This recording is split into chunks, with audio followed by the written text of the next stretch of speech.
We are bored. We're all bored now.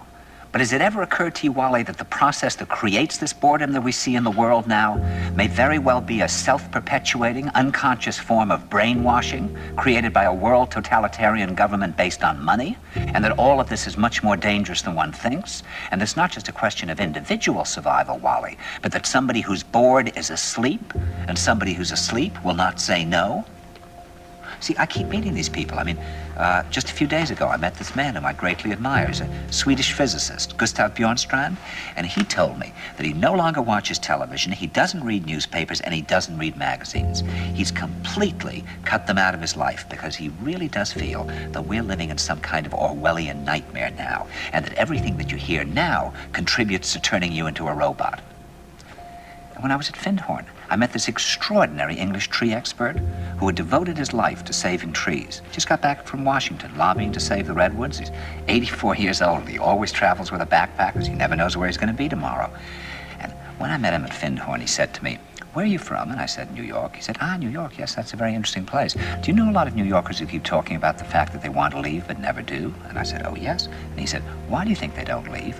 I gave him different banal theories. He said, "Oh, I don't think it's that way at all."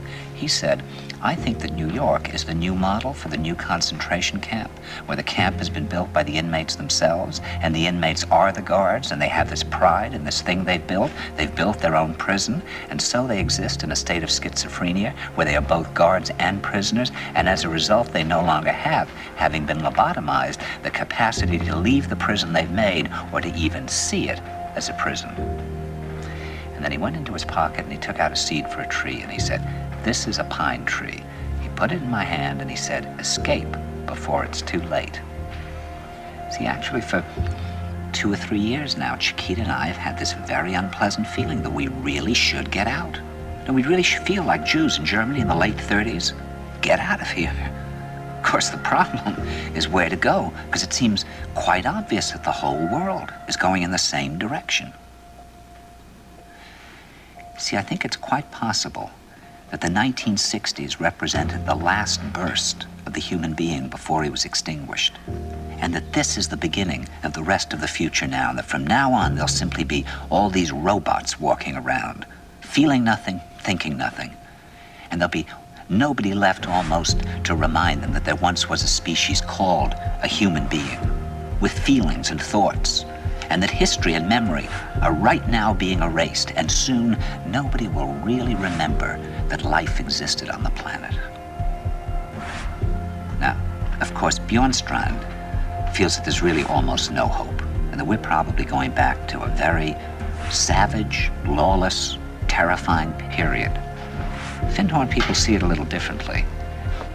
They're feeling that there'll be these pockets of light springing up in different parts of the world, and that these will be, in a way, invisible planets on this planet, and that as we, or the world, grow colder, we can take invisible space journeys to these different planets, refuel for what it is we need to do on the planet itself, and come back. And it's their feeling that there have to be centers now where people can come and reconstruct a new future for the world. And when I was talking to Gustav Bjornstrand, he was saying that actually these centers are growing up everywhere now. And that what they're trying to do, which is what Findhorn was trying to do, and in a way, what I was trying to do. I mean, these things can't be given names, but in a way, these are all attempts at creating a new kind of school or a new kind of monastery. And Bjornstrand talks about the concept of reserves, islands of safety, where history can be remembered and the human being can continue to function in order to maintain the species through a dark age. In other words, we're talking about an underground, which did exist in a different way during the Dark Ages among the mystical orders of the Church. And the purpose of this underground is to find out how to preserve the light, life, the culture, how to keep things living. You see, I keep thinking that what we need is a new language, a language of the heart, languages in the Polish forest where language wasn't needed. Some kind of language between people that is a new kind of poetry. That's the poetry of the dancing bee that tells us where the honey is.